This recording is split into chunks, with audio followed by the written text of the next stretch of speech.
तो थोड़ा सा समय लग गया, बट कोई नहीं। ठीक है, अब हम लोग अपनी क्लास पे कंटिन्यू करते हैं। कल तक हम लोगों ने अपना इनपुट डिवाइसेस तक अपना कंप्लीट कर लिया था हमने, और आज हम बात करेंगे इनपुट डिवाइसेस के बारे में।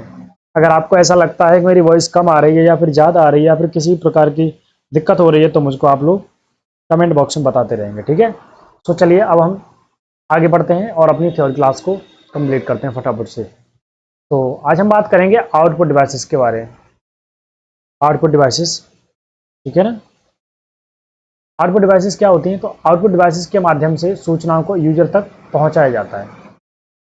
सूचना अर्थात ऐसी डिवाइस जिनका इस्तेमाल डेटा को आउटपुट करने के लिए होता है, उन्हें हम आउटपुट डिवाइस कहते हैं। The information that is delivered to the user through the output device, that is such devices which are used to output data are called output devices. वे सभी डिवाइसेस जिनसे हम किसी भी डाटा को यूजर को, अब यूजर कौन हो गया इसमें? जो कि सिस्टम को यूज करेगा। जैसे हम लोग, अगर हम सिस्टम को यूज करेंगे तो जो भी डाटा हमें प्राप्त होगा इसके थ्रू, आउटपुट डिवाइसेस के थ्रू, ठीक है ना। तो उस डाटा को हम प्राप्त करते हैं, उसे हम क्या बोलते हैं? आउटपुट डिवाइसेस बोलते हैं। इसमें कुछ डिवाइसेस आपकी हैं, जैसे कि मान लो आपका सबसे पहले मॉनिटर हो गया, यह आपकी एक आउटपुट डिवाइस है। और मॉनिटर के बारे में हम समझते हैं, यह आपकी एक आउटपुट डिवाइस है जिसका इस्तेमाल हम किस पर करते हैं? मॉनिटर पर आउटपुट देखने के लिए करते हैं। मॉनिटर को हम क्या बोलते हैं? VDU, यानी कि विजुअल डिस्प्ले यूनिट भी कहा जाता है। और मॉनिटर कई प्रकार के होते हैं, जिसमें सबसे फर्स्ट मॉनिटर है आपका CRT, जिसकी फुल फॉर्म होती है आपकी कैथोड रे ट्यूब, ठीक है ना। नेक्स्ट है आपका LCD। दूसरा कौन सा होता है? LCD। मॉनिटर भी कई प्रकार के होते हैं, ध्यान से समझेंगे सब लोग, ठीक है ना। हमने समझा कि आउटपुट डिवाइसेस में हमारी क्या है? आउटपुट डिवाइसेस भी होती हैं जो कि हमें सूचना प्रदान करती हैं, ठीक है ना, यूजर को। उसके बाद हमने समझा मॉनिटर, कि मॉनिटर क्या होता है? यह भी एक आउटपुट डिवाइसेस में आता है, ठीक है। और इसमें सबसे फर्स्ट है आपका, कई प्रकार के होते हैं आपके मॉनिटर, जो सबसे फर्स्ट है आपका CRT, यानी कि कैथोड रे ट्यूब। दूसरा है आपका LCD, जो होता है लिक्विड क्रिस्टल डिस्प्ले। तीसरा है आपका LED, लिक्विड इमिटिंग डिवाइस। कभी कभी आपको यहाँ पर डायोड भी दिखाई दे जाएगा, ठीक है ना, कोई दिक्कत नहीं। फोर्थ है आपका TFT, यानी कि थिन फिल्म ट्रांजिस्टर्स। पांचवा है आपका AMOLED, active matrix organic light emitting diode. आपने देखा होगा जो AMOLED है आपके मोबाइल में आजकल आ रही है, ठीक है ना। AMOLED उसमें लिखा रहता है, अगर आप डिवाइस की चेक करेंगे ना पूरी डिटेल, तो उसमें लिखा रहेगा कि इसमें हमने AMOLED का प्रयोग किया हुआ। तो आपको याद होना चाहिए कि AMOLED की आपकी जो फुल फॉर्म होती है वो क्या होती है? Active matrix organic light emitting diode. Next है आपका दूसरा आउटपुट डिवाइस है आपकी प्रिंटर। क्या है आपकी? प्रिंटर। दूसरा प्रिंटर क्या है? यह भी एक प्रकार का आपका आउटपुट डिवाइस है। इसका इस्तेमाल किसी भी डॉक्यूमेंट की हार्ड कॉपी प्रिंट करने के लिए होता है। प्रिंटर किस लिए काम करता है? किसी भी डॉक्यूमेंट की हार्ड कॉपी, यानी जो चीज़ हम सामने देख पा रहे हैं, जो चीज़ हमने मॉनिटर पर देखा, और उसी चीज़ को अगर हम चाहते हैं कि वो हमारे सामने हार्ड कॉपी में आ जाए, तो उसका काम कौन करता है? प्रिंटर काम करता है। Printer is also a type of output devices. It is use to print hard copy of a document. Printer भी दो प्रकार के होते हैं, जिसमें आपका फर्स्ट होता है इम्पैक्ट प्रिंटर और दूसरा होता है आपका नॉन इम्पैक्ट, यानी कि दो प्रकार के प्रिंटर रहते हैं। तो सबसे पहले हम समझेंगे आपके इम्पैक्ट प्रिंटर को, ठीक है ना। और यहाँ पर इम्पैक्ट प्रिंटर की है, ये आपका सबसे फर्स्ट है आपका इम्पैक्ट प्रिंटर, इसको हम ध्यान से समझते हैं। इस प्रकार के प्रिंटर रिबन पर प्रहार करते हैं। किस पर? रिबन पर प्रहार करते हैं और कागज पर छाप छोड़ते हैं, अर्थात ये कागज पर टच होते हैं, ये प्रिंटर शोर करते हैं तथा धीमे और खराब गुणवत्ता वाले होते हैं। कौन? Impact printer. थोड़ा सा हम देख लेते हैं कि इम्पैक्ट प्रिंटर किस तरीके का होता है। तो उसके लिए फटाफट से हम यहाँ पर एक इमेज इंसर्ट कर लेते हैं, ठीक है ना। तो हम इंसर्ट पे जाएंगे फटाफट से, और यहाँ से मैं एक आपको दिखा देता हूँ कि आपके इम्पैक्ट प्रिंटर किस तरीके से होते हैं। तो फटाफट से हम यहाँ से समझ करेंगे इम्पैक्ट प्रिंटर, ठीक है। अगर आप इसमें देखोगे तो आपके कुछ ये किस तरीके के हैं इम्पैक्ट प्रिंटर। हाँ, ये वाला है जैसे, ठीक है ना। ये आपका क्या है? इम्पैक्ट प्रिंटर है, ठीक है ना। इसके अंदर क्या होता है? रिबन लगा हुआ रहता है और ये आवाज़ बहुत तेज करते हैं, ठीक है ना, बहुत तेज आवाज़ करते हैं।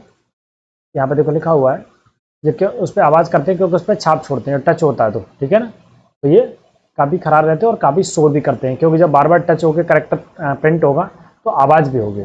तो ये किसमें आते हैं आपके इम्पैक्ट प्रिंटर में आते हैं, ठीक है।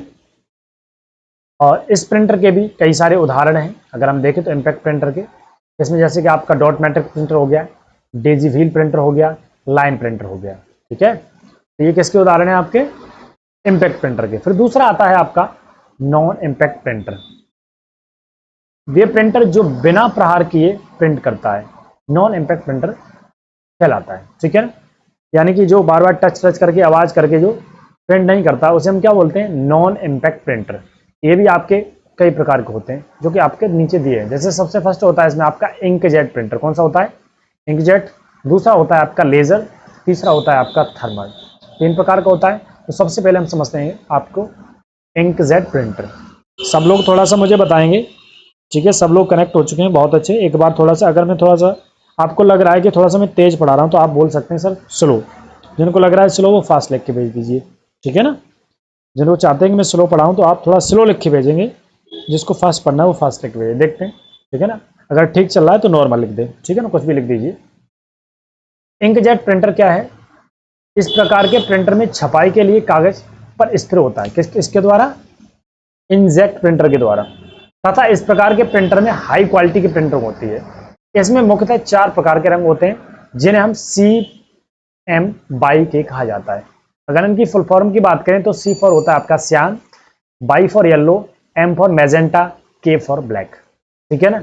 इंपॉर्टेंट है, आप याद रखें इनका जो पूरा नाम होता है वो क्या होता है, CM बाई के। क्वेश्चन बन जाता है कि इनमें से CM बाई के में से एक कलर नहीं है, ठीक है ना, ये यूज किया जाता है तो इनमें से 3 दे देगा, उसके बाद में 1 हटा देगा, ठीक है ना। तो इस तरीके से।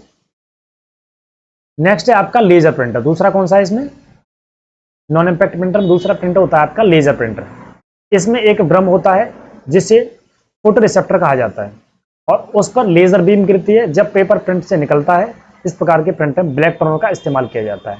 इसकी प्रिंटिंग स्पीड काफी तेज होती है। इस प्रकार के प्रिंटर की स्पीड PPM होती है, यानी पेज पर मिनट, ठीक है ना। ये पेज निकालता है पर मिनट के हिसाब से निकालता है, और ये वाला किस में निकालता था आपका, लोअर लाइन के हिसाब से, ठीक है ना। इसमें क्या होता है, इसमें एक ड्रम टाइप का होता है जिस पर, जैसे हम क्या बोलते हैं, फोटो रिसेप्टर कहा जाता है, यानी जिसको सिस्टम को ये पता कर लेता है कि क्या चीज हमें प्रिंट करना है। फिर उस पर क्या होती है, लेजर बीम गिरती है, और जैसे ही लेजर बीम गिरती है उसके बाद वहां से निकलने के बाद सीधा सीधा ये किस पे द्वारा जाता है, ब्लैक टोनर, यानी कि काला जो होता है ना पाउडर जैसा, उसे हम ब्लैक टोनर बोलते हैं, वो उस पर गिरता है और वो आपका प्रिंट हो जाता है। बहुत ही फास्ट ये प्रिंट होता है। आजकल हम इन्हीं को यूज करते हैं मार्केट में, लेजर प्रिंटर को सबसे ज्यादा, ठीक है ना। उसके बाद फिर आपका थर्मल प्रिंटर तीसरा आता है। इस प्रकार के प्रिंटर थर्मोक्रोमिक पेपर का इस्तेमाल करते हैं। किसका, थर्मोक्रोमिक पेपर का इस्तेमाल करते हैं। इसमें स्याही का यूज बिल्कुल नहीं होता है। इस प्रकार के प्रिंटर हम लोग देख सकते हैं, इलेक्ट्रिसिटी बिल, हमारे यहाँ जो बिल निकालने आता है उसमें यूज किया जाता है थर्मल प्रिंटर।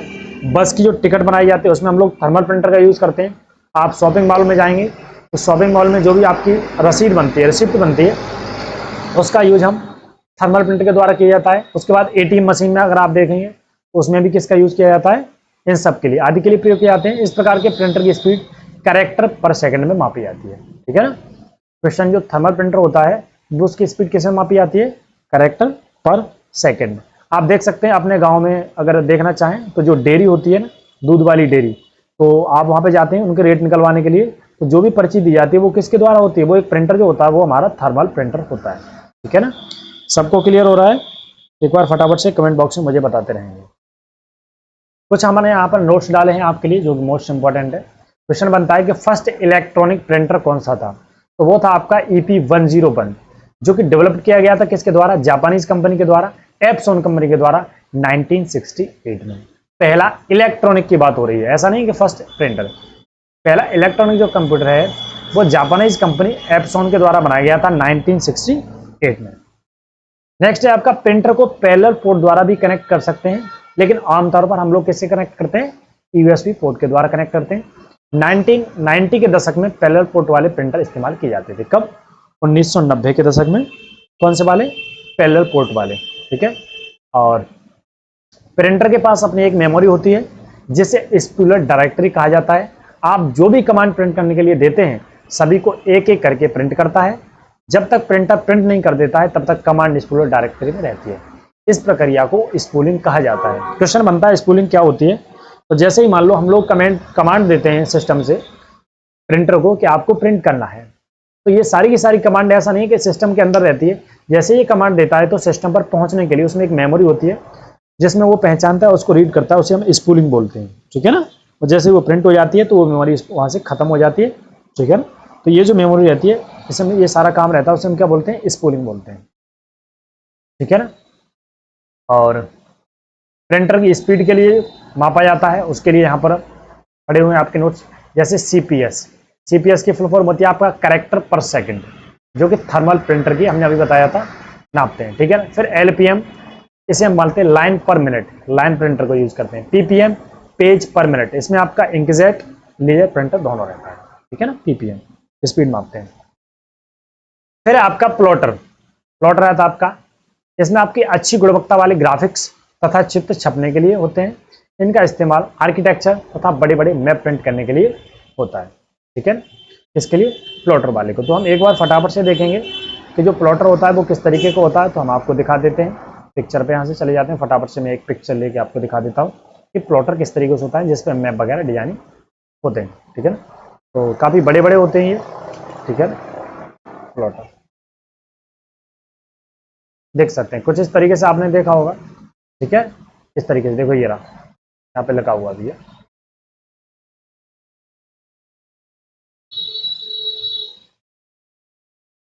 हाँ ये रहा। ये जो आपका प्रिंटर है ये क्या है आपका, ये आपका प्लॉटर है, ठीक है ना। प्लॉटर बोलते हैं इसको, ठीक है ना। ये रहता है आपका। उसके बाद में आउटपुट डिवाइस है नेक्स्ट आपकी फोर्थ, स्पीकर। इस पर ध्वनियों को आउटपुट देने के लिए होता है, मल्टीमीडिया एप्लीकेशन में होता है, जिससे कोई भी साउंड या म्यूजिक को आसानी से सुना जा सकता है। सिंपल सी बात है, स्पीकर तो हम सब लोग जानते हैं, ठीक है ना। लेकिन एक बार फिर के लिए मैं आपको दिखा देता हूँ कि जो स्पीकर होता है सब लोग अच्छे से जानते हैं, ठीक है ना। स्पीकर, ये सारी चीजें सब क्या है आपके स्पीकर से, ठीक है। चलो आ नहीं रही इमेज, समझना जरूरी है। उसके बाद में नेक्स्ट आता है आपका आउटपुट डिवाइस में प्रोजेक्टर। क्या आता है, प्रोजेक्टर। प्रोजेक्टर क्या है, यह भी एक आपका एक आउटपुट डिवाइस है जो किसी मीटिंग या प्रेजेंटेशन में प्रयोग किया जाता है। अगर हमें किसी को मीटिंग प्रोवाइड करनी हो या कोई प्रेजेंटेशन देनी हो तो हम किस चीज का यूज करते हैं, प्रोजेक्टर का यूज करते हैं।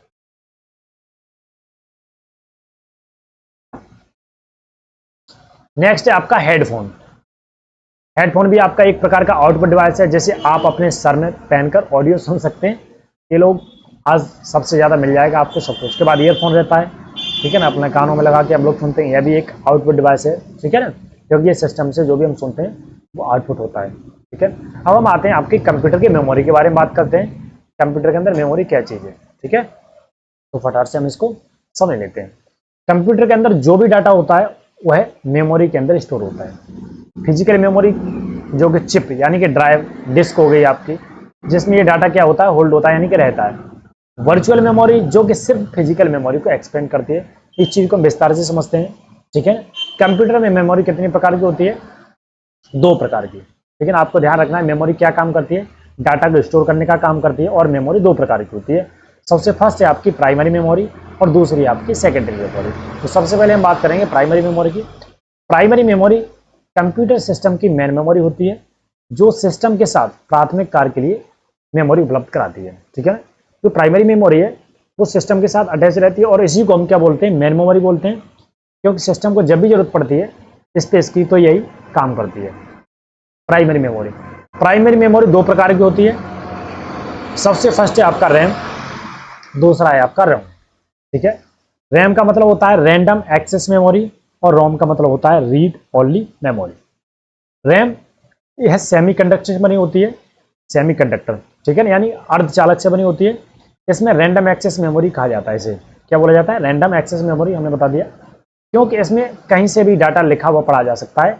इसे रीड राइट मेमोरी कहा जाता है। यह एक प्रकार की वॉलेटाइल मेमोरी होती है। इसमें जो भी डाटा होता है वह अस्थायी होता है, यानी पक्का नहीं होता, परमानेंट नहीं रहता, अस्थायी, डिलीट भी हो जाता है, ठीक है। अतः सिस्टम के बंद होने पर इस मेमोरी में रखा डाटा डिलीट हो जाता है। जैसे ही हम अपने सिस्टम को चालू करते हैं उसी वक्त केवल और केवल हमारे रैम में डाटा सेव होता है। जैसे ही हम सिस्टम को बंद कर देते हैं तो हमारा डाटा वहां से लॉस्ट हो जाता है, यानी कि खो जाता है और ऐसी मेमोरी जिनमें डाटा खो जाता है उन सभी मेमोरी को हम क्या बोलते हैं, वॉलेटाइल मेमोरी बोलते हैं। और वो एक ही मेमोरी है, जैसे कि आपकी ये हो गया रैम, ठीक है ना। उसके बाद में और मेमोरी होती है, जैसे कैश मेमोरी हो गई, रजिस्टर हो गई, तो ये हमारी वॉलेटाइल मेमोरी में आती है, ठीक है, ध्यान रखना है। उसके बाद में रैम मेमोरी है, वो भी आपकी दो प्रकार का होता है, ठीक है ना। रैम को भी बांट दिया गया है दो भागों में। सबसे फर्स्ट है आपका एस रैम यानी स्टैटिक रैंडम एक्सेस मेमोरी, दूसरा है आपका D RAM dynamic random access memory. तो सबसे पहले हम समझेंगे एस रैम को।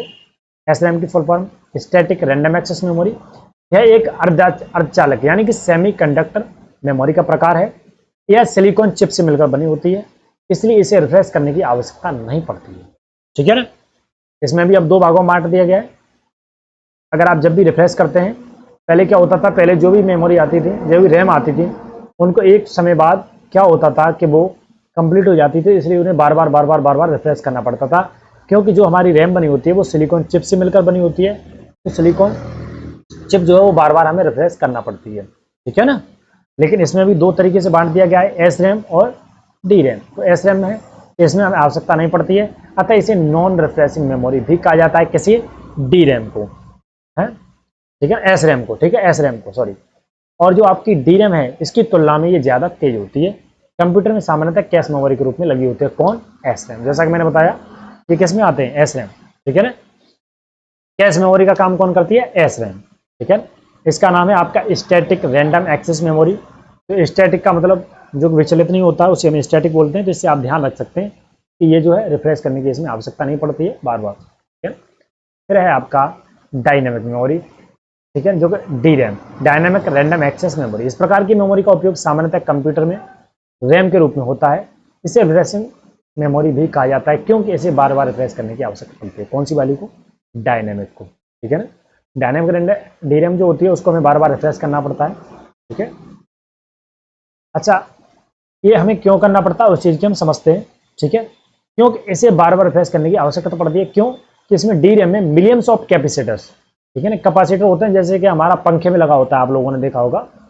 हमारे जो पंखे होते हैं, चाहे वो छत वाला हो गया, किट हो गया, या फिर छोटे मोटे जो अपने घरों में हम लोग यूज़ करते हैं, उसमें जो कैपेसिटर्स लगे होते हैं, उसी जैसे, ऐसा नहीं वो ही होते हैं, उसी जैसे बहुत बारीक से छोटे छोटे कैपेसिटर्स से मिलकर बना होता है डी रैम, ठीक है, जो कि इलेक्ट्रॉनिक सिग्नल को अपने अंदर कर लेते हैं और कंप्यूटर को जब अपने अंदर कर लेते हैं तो देर तक वहाँ पर रुके रहते हैं। तो इसलिए जो कंप्लीट फुल भर जाते हैं इलेक्ट्रॉन से, तो हमें बार बार रिफ्रेश करके उन्हें खाली करना पड़ता है, ठीक है ना। तो इसलिए ध्यान रहे, बहुत सारे कैपेसिटी किस में होते हैं? डी रैम में होते हैं। अच्छा, इसमें देखो क्वेश्चन यहाँ पर दिया हुआ है, जैसे कंप्यूटर आपका जब भी हैंग करता है या प्रोग्राम आपका रेस्पॉन्ड नहीं करता है, तो इसका अर्थ है कि डायनेमिक रैंडम एक्सेस मेमोरी के अंदर कैपेसिटर्स हैं वो क्या है, या तो लीक हो रहे हैं या कि उसने इलेक्ट्रॉनिक सिग्नल को लीक कर दिया। अब ऐसा नहीं है कि लीक हो रहे हैं तो मतलब आपके कैपेसिटर्स खराब हैं, नहीं, वो कभी कभी हो जाता है, ठीक है ना, पूरी तरीके से चार्ज नहीं हो पाते हैं तो लीक हो जाता है। तो डी रैम से सीपीयू को डाटा नहीं मिल पा रहा है, इसी कारण से हमारा कंप्यूटर या तो हैंग हो जाता है या फिर आपका प्रोग्राम रेस्पॉन्ड नहीं करता है। इस बात से ये नहीं समझना है कि आपको कि सिस्टम अगर आपका हैंग हो रहा है या फिर कोई समस्या है तो आपके कैपेसिटर खराब हो गए, ठीक है ना, ऐसा नहीं है।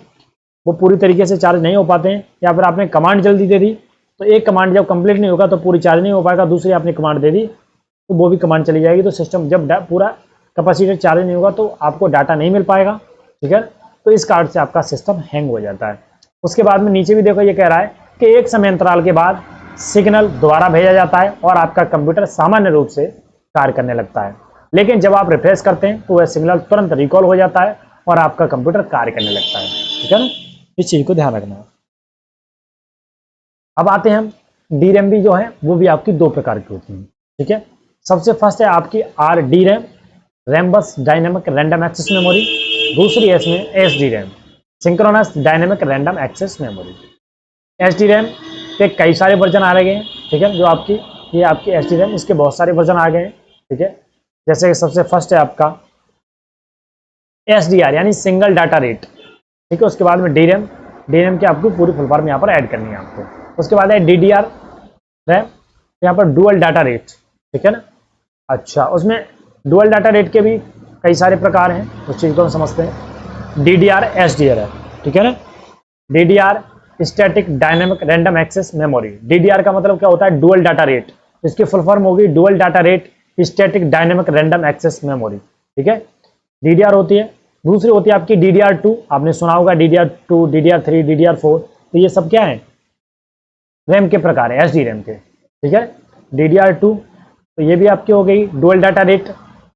ये दूसरी तीसरी जैसे जैसे बढ़ती चलेगी, हम लोग टेक्नोलॉजी में बढ़ती चलेगी वैसे वैसे ये DDR5। यहाँ पर हमने नोट डाल के रखा है आपके लिए, जो कि आपको मोस्ट इंपॉर्टेंट ध्यान रखना है, ये सारी चीज आपको ध्यान में नहीं रखनी है, ठीक है ना। आप फुल फॉर्म याद कर दिए, DDR यानी डुअल डाटा रेट होता है। और अभी जो लेटेस्ट है वो है आपकी DDR5 SD RAM is the latest RAM 2020। ये कब बनी हुई आपकी, 2020 में तैयार की गई, DDR यानी डबल डाटा रेट। अब हम बात करते हैं आपका रीड ओनली मेमोरी यानी रोम के बारे में। रोम क्या चीज होती है इसके अंदर, तो कंप्यूटर में कुछ डाटा सॉफ्टवेयर के रूप में चिप में स्टोर हो रहता है, जिसके डाटा को केवल यूजर पढ़ सकता है, इसमें कोई बदलाव नहीं कर सकता है, इसलिए इसे रीड ओनली मेमोरी कहा जाता है, ठीक है ना।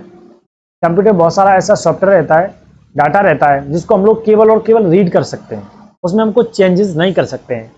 तो इसका जो नाम है वो है यही कि रोम यानी कि रीड ओनली मेमोरी, केवल आप रीड से कर सकते हैं, उनको चेंज नहीं कर सकते हैं। रोम के अंदर कंप्यूटर को स्टार्ट करने वाला प्रोग्राम होता है, जिसे हम क्या बोलते हैं, बायोस कहते हैं, बेसिक इनपुट आउटपुट सिस्टम कहा जाता है।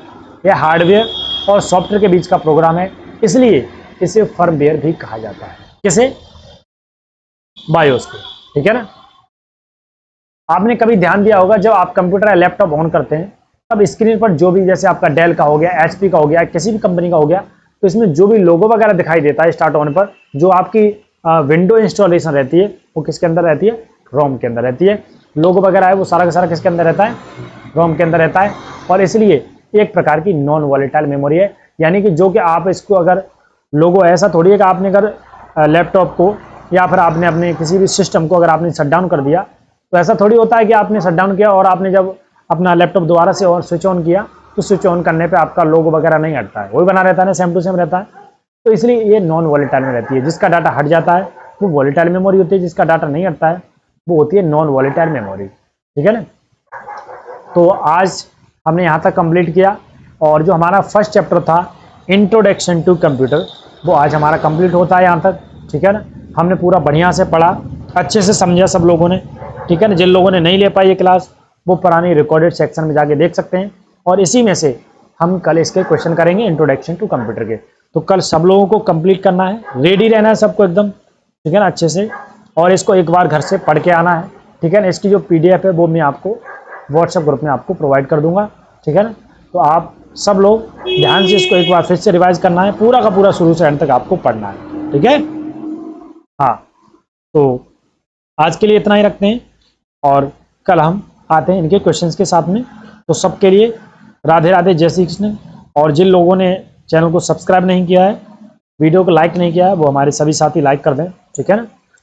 सबके लिए राधे राधे, राम राम, जय श्री कृष्ण।